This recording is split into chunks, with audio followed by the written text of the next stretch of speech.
Today on the channel, we lurk in the shadows of the Empire with Dash Rendar's Outrider.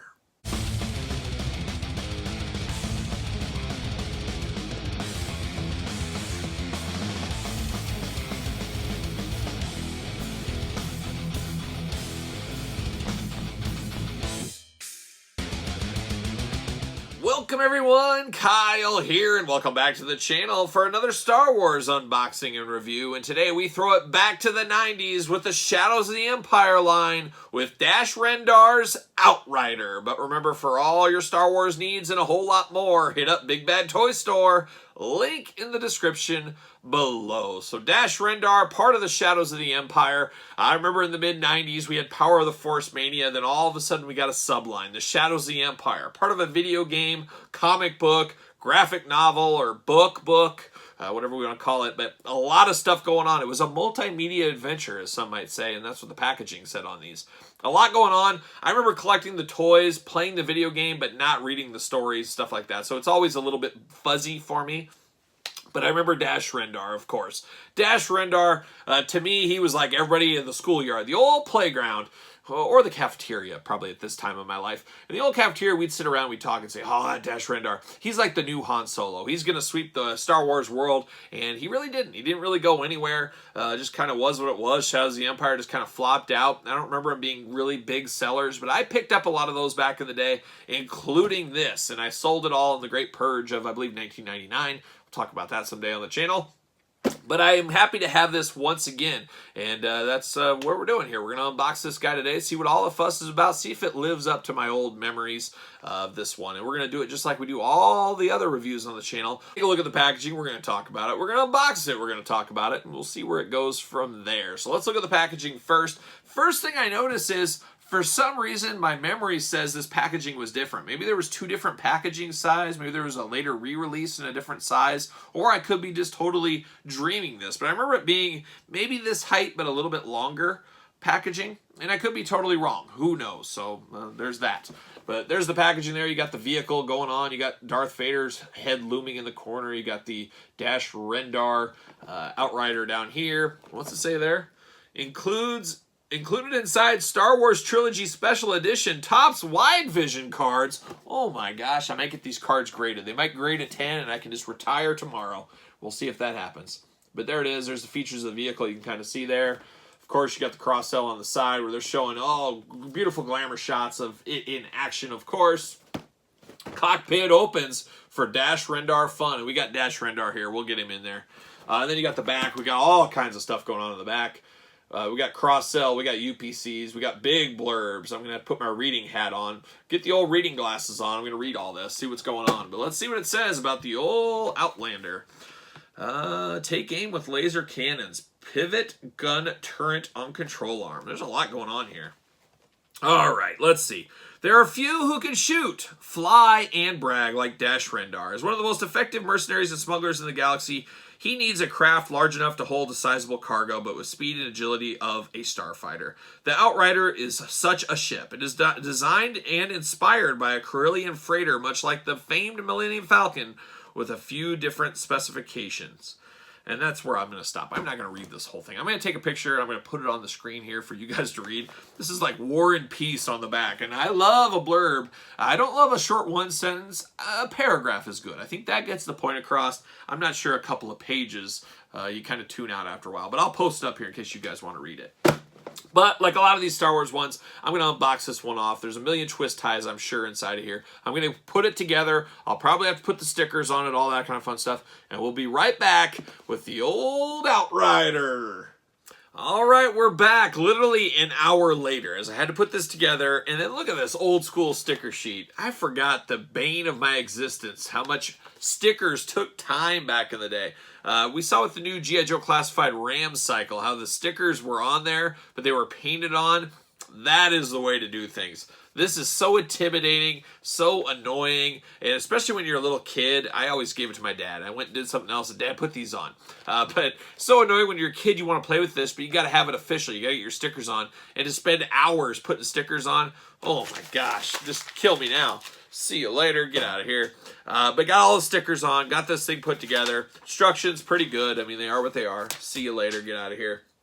Before we jump into this, and let's give this the old see you later as well. See you later. We do get some swag with this. Some swag. Introducing the Star Wars 2-player customizable card game. So this is much akin to Magic of the Gathering, or Magic the Gathering, however you choose to say it. Back in the mid-90s, Magic the Gathering was running wild all over the place, and all these other card games. There was an X-Men card game, obviously a Star Wars, and many, many others out there.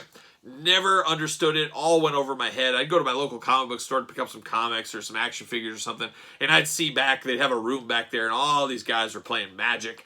Yeah, I didn't know what the heck was going on. It was such a foreign world to me. I'm an action figure guy. I was a comic book guy. That's it. A wrestling guy too, of course, but I didn't understand any of that Magic the Gathering stuff, and it just was weird. There was some, strange, smelly people back there. Nothing against you Magic people. I'm sure there's some smelly action figure people out there as well. We all know that, but not me, of course. But there was always just an interesting group of folks back there, and I'd see them, I'd say, I don't know what's going on back there, but I don't want to be any part of it. That was me. Then we talked about the wide vision card that came with this. I get what they did there. It's a wide, longer card. I remember back in the day, I don't remember if it was Upper Deck or who it was.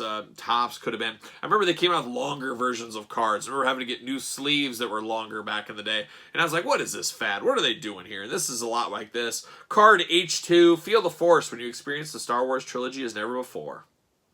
Coming to theaters in February 97. Magical time.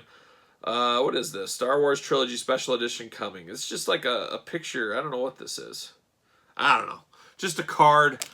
Yeah, it is what it is. But then I do love these things. We've talked about these in the past. I love these pamphlets. These things are such a trip down memory lane.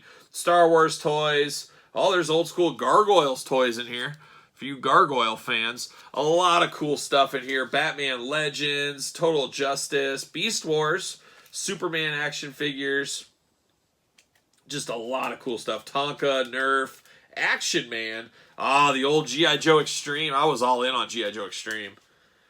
Yeah, but very cool pamphlet. See you later. Always a part of these. That was part of the charm, part of the fun of the experience. But then we get to the Outrider, and an interesting vehicle. Like I said, I thought the box was different on the one I had, and I felt like the toy was bigger when I had it. But you know what? I was much younger back then. This probably was bigger to me back then.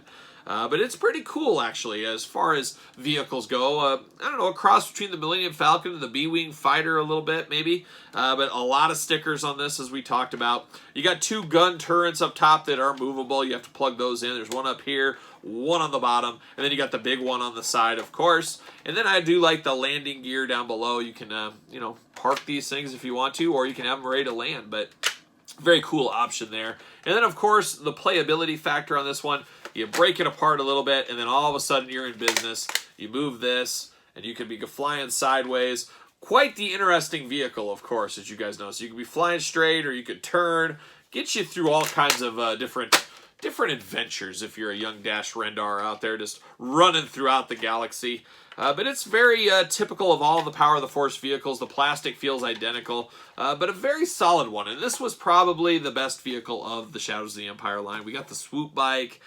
We did get the Boba Fett Slave 1, another re-release of that. So some people did like that one a whole lot. I was a little indifferent. It was okay. I already had one, didn't need another one. But I like this Outrider. I thought this was a pretty solid one. It does have the cockpit there, which does open up, of course. And I do have this, I think, upside down, possibly. I do, or no, never mind. The cockpit's just turned. But he just got one little chair in there, so you're only fitting one figure. And if you're only fitting one in there, you got to have the man Dash Rendar. The guy that we thought was going to take over the Star Wars universe and lead us to new levels. Didn't quite happen that way. But he does fit in there, so you can have him parked inside there, ready to fly to his next adventure. So as far as these Star Wars vehicles go, I've always found this one to be pretty solid out there. A lot of work with the stickers, but a lot of fun playability here. A little bit bigger than the traditional grandma vehicle, but still very, very solid. I know a lot of you guys probably had this for Christmas or your holidays back in the mid-90s, especially if you were into the old Shadows of the Empire. So there it is.